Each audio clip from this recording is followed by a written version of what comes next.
Today we deign to delve into the depths of Daemonheim in order to dismantle the dastardly devices dreamt up by its denizens deep within. Our primary goal for today is to get level 95 Dungeoneering. The reason is multifaceted. First of all, at 95 we unlock access to the Garajo Hordestalker resource dungeon in Prifddinas. There are plenty of useful things within this dungeon, such as another Bloodwood tree, the only one we haven't been able to access yet, several Impling spawns, a random assortment of divine skilling locations, and a Garajo who will give you a single special card once a day. You can use these cards on any floor in Daemonheim for different bonuses, double XP, double tokens, more Slayer monster spawns, but the one I'm most interested in is the consistent Yak card. It guarantees a Melee potion recipe fragment will appear in one of the rooms on that floor. A lot of the potions in the Melee recipe shop aren't all that great, but the one I really want is the Perfect Plus potion. It's a 6-dose combination potion made from an Overload, some Harmony Moss, and a Crystal Blossom that grants the effect of every single perfect Juju potion for 4 hours per dose. Never again would I have to deal with Jadinkos in the Herblore habitat. Admittedly, ever since they added herb seeds to Papa Mambo's shop, making perfect Juju potions hasn't been that bad, but the Perfect Plus potion is still easier. Also, with 95 Dungeoneering, we'll be able to complete the Elite Dungeoneering task set. Now, I haven't completed the hard yet because it requires fully upgrading one of the class trees in the Ring of Kinship, but we'll get that before 95 anyway. At 95, we'll unlock the Warped floors and be able to fight the Warped Gulega. Defeating it without being hit by its special attack is an achievement. It's really easy, the challenge is getting 95 before burning out and realizing it'd probably be a lot better to passively level the skill while running elite dungeons. But you see, I don't hate dungeoneering like most people. In fact, what I do hate is group dungeoneering. I was so happy when Jagex finally made large dungeons soloable. I'm also glad they gave Ironman the ability to do dungeons together. I'm not gonna do it, but I'm happy for everyone that's wanted it. Have fun, you weirdos.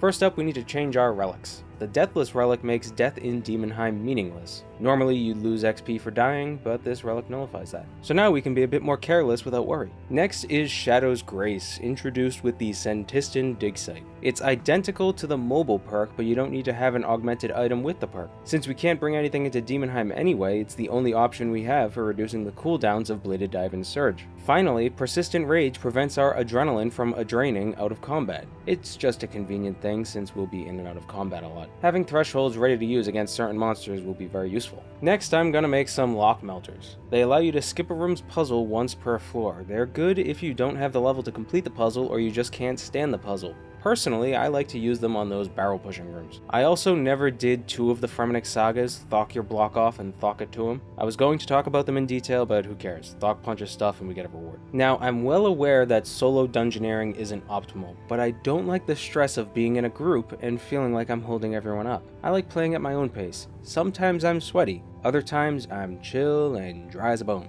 It's like wearing pants. I usually wear them, or at least some kind of clothing below the waist, but sometimes I might not want to wear them. And if I'm alone, that's not a problem. But if I'm with other people, they're all like, dude, put some pants on, and I'm like, this is why I hate group dungeoneering, and they're confused, and I jump out the window and run into the night. This is the loadout I'll be using. Dual-wielding melee weapons for Bladed Dive, a Sagittarian shortbow with Sagittarian arrows for bosses and range-weak enemies, and finally a Celestial Staff for magic-weak enemies. A lot of the time I'll just be using melee weapons rather than doing a bunch of switching because most monsters are weak enough anyway. I switch for the strong ones like those annoying ghosts or those bastard skelly mages. Here's my method for dungeoneering. Whether it's the meta is irrelevant because it's the way I like to do things. Floors 1 to 11 I skip. It costs about 24,000 tokens and I think it's absolutely worth it. Half the bosses on those floors are annoying and 24,000 tokens isn't that much. There's also a thunderstorm occurring outside right now, but I gotta record this today because I'm running out of time because I'm a procrastinating moron.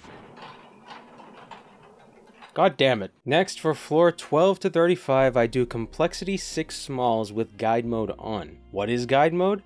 It's this little box you check before entering the dungeon and it guides you. Okay, so basically every floor has a critical path. This is the path that must be completed to go from the beginning of the dungeon to the boss room. It's always completable because it's scaled to your level. You'll never get a skill door higher than your levels on the critical path. What guide mode does is highlight the critical path on your map. The more brightly lit squares on the map are the required rooms, the darkened ones are the optional rooms. Without guide mode, you might not know if that room with an annoying puzzle is mandatory, so you do it anyway so you don't have to run all the way back when you realize you're missing a key. With guide mode on, you know right away if you should skip it or not. Guide mode does reduce the amount of XP you get by 5%, and you won't be opening every door, so the XP is reduced even further. But these floors aren't where most of the XP comes from anyway. You want to rush to the higher level floors as fast as you can, since those are the ones that give the most experience. I can finish floors 12 to 35 in under an hour, and I average about 200,000 experience in that time, so even with guide mode on, it's not too bad.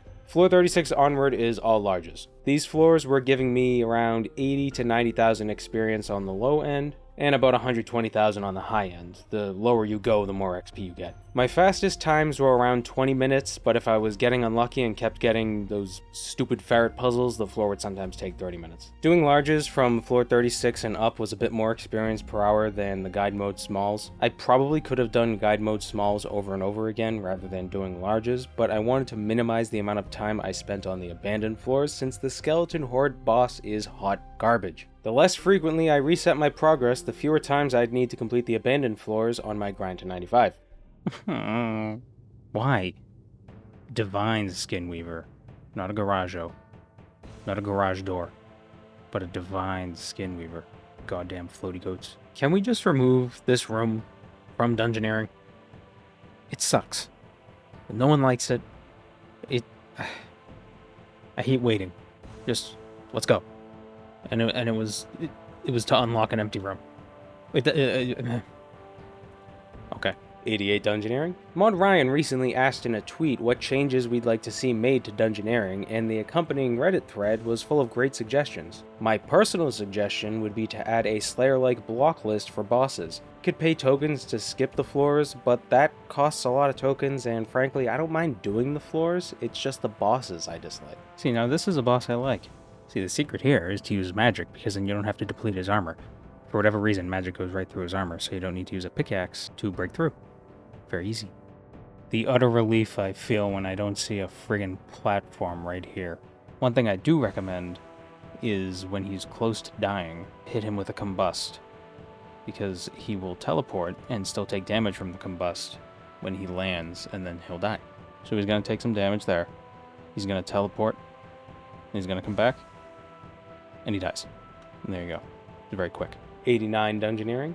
After Dungeoneering for a bit, I now have enough tokens to level up the final rank on my Ring of Kinship. It costs over 300,000 tokens for all 10 ranks. Fortunately, however, you get a free ring reset initially. So we get the final rank, complete the achievement, then level up 2 of the trees to level 8 and 7, costing less than a single rank 10. We'll go with boosting our melee accuracy and our ranged damage. Those last few ranks might be worthwhile, but I don't want to spend all those tokens on them right now just for a few percentages. These probably aren't the best classes to upgrade, but whatever.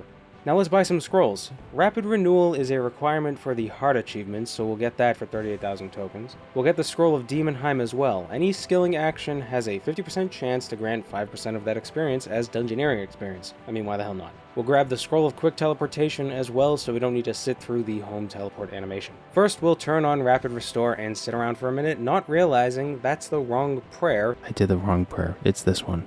Not this one. It's this one. Then, wait around and complete the achievement. Not only do we get refunded the 38,000 tokens for completing the task set, but now the secondary role effectiveness of our Ring of Kinship is increased to 75%. So even if we don't switch our ring to ranged when we swap to the bow, we'll still get 75% of that role's effects. And most excitingly, we also get 10% increased rewards from sinkholes. Oh boy, I can't wait to test that. 90 Dungeoneering. We can now wear 4 bound items at once. I'll probably add a Shadow Silk hood to my loadout. Maybe replace it with a Primal Plate body if I got one. I don't know. I almost missed this, but I just happened to find an unreadable page while grinding. Without the yak card, the odds of one showing up in a room is 1 in 320, so this is pretty lucky. The problem is, I don't know what it unlocked. The chat box doesn't tell you, and I can't for the life of me remember what I had already had unlocked.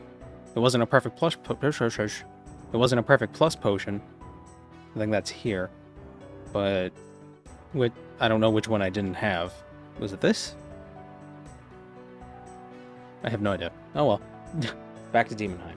91 Dungeoneering, 92 Dungeoneering. I seem to get around 1.2 million experience per reset, give or take a couple 100,000. That's not factoring in the Dungeoneering wildcards I had been using. They were sitting in my bank for who knows how long. They boost the XP from a floor by 50%, so I saved them for the larges where they'd get the most use. When I was using them, it was about 1.7 million per reset, but I didn't want to factor in the extra experience because that would skew the...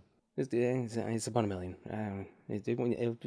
Found another recipe fragment, but it still didn't unlock the perfect plus potion. Looking over the footage from the last recipe reveals it was this potion, the Extreme Battle Mage potion, which I believe is just an extreme magic potion mixed with an extreme defense. Worthless. Does anyone actually use these? 93 Dungeoneering. We got another page and we lucked out. It was the perfect plus potion. Kind of ironic that our grind to 95 to unlock access to the yak cards got us the recipe we wanted the yak cards to get us. Well, we're gonna buy that.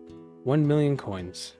Now we can make them. Now all we need is a crystal acorn, so we'll have a reliable source of crystal blossoms, since right now we can only get them from the crystal chest. A guaranteed crystal acorn is given out by the skill cape elf in the max guild, challenge mistress Hyriao. If you talk to her within the max guild, not the courtyard, she gives you the acorn. So if you need an acorn, just max your account. Easy. 94 Dungeoneering, 95 Dungeoneering. Since the easy task set allows you to choose which boss you fight once per day, I saved it for the warped floor and forced a warped Gulega boss. I also summoned a Garajo combat familiar to help me out, since the Gulega takes reduced damage from everything except Garajo familiars. You could summon it for 64 minutes in case you don't finish the floor fast enough. Both the Garajo and the Gulega come from the spirit plane, with the latter having been warped due to its proximity to the rift on floor 61. The Garajo have an extensive history with fighting the Gulega, so it's no surprise they can easily kill the warped Gulega. Look at that. He kills him so fast. The Elite Daemonheim task set rewards XP lamps, like all task sets. Fantastic. We use the one that requires level 98 on Herblore and the rest on Agility. There we go. Hey, we got an agility level. Look at that.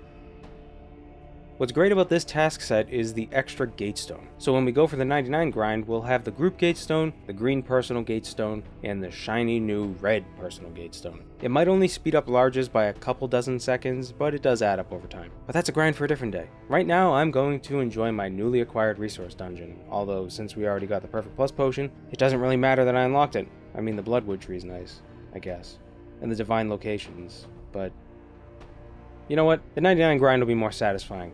That cape is great, but I'm Daemonheimed out for now. Next time, I think we'll venture to the Ark, see what's going on over there. Thanks for watching. Take care.